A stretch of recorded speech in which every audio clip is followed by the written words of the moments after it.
Hello friends, I am Professor Vidyadhar Shirsagar, Department of Mechanical Engineering. Today we are going to see the first lecture of Engineering Metallurgy.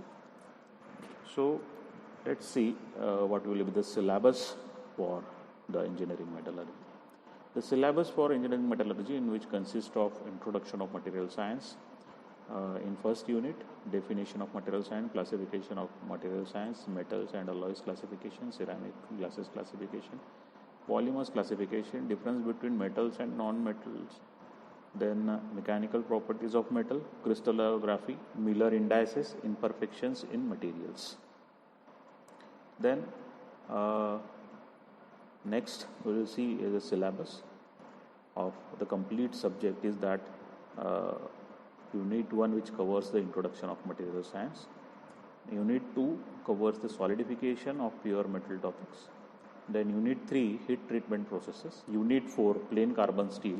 Unit 5, cast iron. And the last one is Unit 6, destructive, non-destructive testing methods.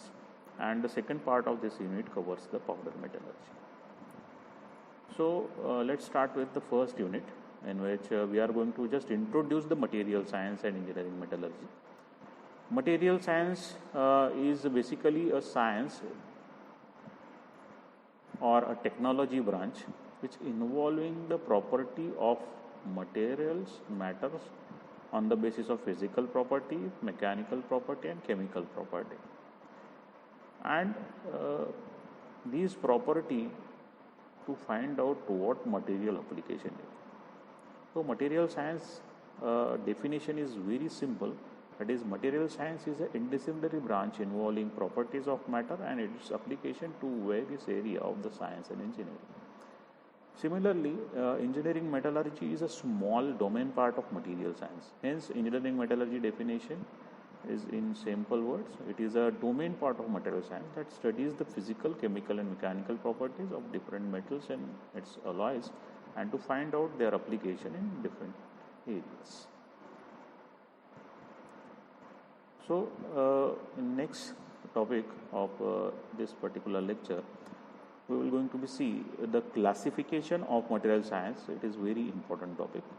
So, classification of material science is carried out on two main categories. First, the classification on the basis of properties like physical properties, chemical properties and mechanical properties. And the alternative classification is carried out on the basis of application of material in various areas. So, the first classification on the basis of properties is carried out in basically three categories: metal and alloys, ceramics and glasses and polymers. The alternative classification on the basis of application is carried out on the basis of three main categories: structures, machines and devices. So, this is the classification of material science. Now, we are going to see the classification of metals and alloys detail basis. So, classification of metals and alloys, sub-classification we can call it as. The sub-classification is carried out in two main categories. First is ferrous metals, second is non-ferrous metal. The ferrous metal consists of Fe and non-ferrous metal which do not consist Fe. Now, what is the application of all these ferrous metals and non-ferrous metals and their alloys? Like wrought iron is a basic type of a very ancient iron which is used to manufacture drawn span piping, underground service lines. Then grey cast iron is a hardest type of steel which is used for the making of IC engine parts. Then high carbon steel used for making the wheels of the railway. Silicon magnesium is used for the spring manufacturing. Chromium vanadium steel is making for the axles, right? And the next application is like ferrite stainless steel used for the interior decorating work. Martensite steel is used for surgical instruments. Copper is used for electrical appliances and manufacturing. Brass is used for marine equipment manufacturing. Bronze used for manufacturing monuments and utensils. Aluminum used for various industrial applications. Magnesium used for binocular parts manufacturing. Nickel used for increasing metal lustrous. So, all these applications also very important to understand the classification of metal and alloys. Now, the next classification is the ceramic. Now, all of you have know that what is the ceramic and their properties. The basic properties of the ceramics is the hard and brittleness, and it having a high compressive strength. It having the high abrasive resistance as well as the heat resistance. Chemically, it is inert in nature. Also, it having a good oxidation and reducing resistance. But the ceramics having a ionic nature of bond. So this is all about the properties of ceramic, right? So next is the sub-classification of the ceramics.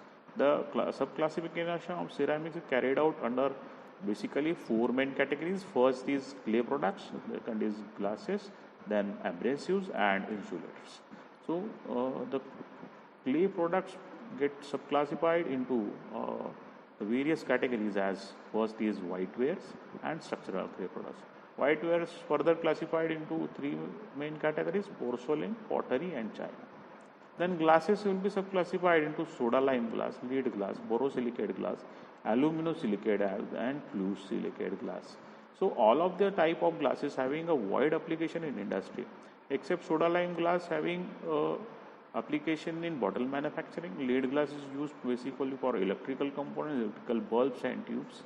Then borosilicate glass is used for the laboratory utensils. Aluminosilicate glass used in automobile aerospace industries. Fused silicate glass is used for manufacturing radars, binoculars and specs. So this is all about the sub-classification of glasses. Now the sub-classification of abrasives, which covers the diamond, emery and silicon carbide. Basically these three type of abrasives are used for machining processes of the metals.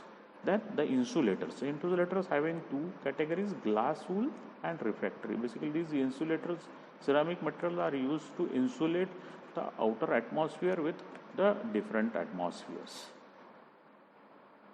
So this is all about the ceramics and glasses classification. Now the important part of the material science classification is of polymers. Now polymers also having a two main category classification: natural polymers and synthetic polymers, right? So natural polymer, the polymer which are available from the nature, basically like leather, jute, natural rubber, so and so. Then synthetic polymer, or we call it as an inorganic polymer, can manufactured under laboratories and in manufacturing works. So the synthetic polymers and the natural polymers having some properties as low density, low coefficient of friction, good corrosion resistance, excellent surface finish, produce close dimensional tolerance product, good tensile strength, low temperature resistance, and they having, due to all these properties, low mechanical properties.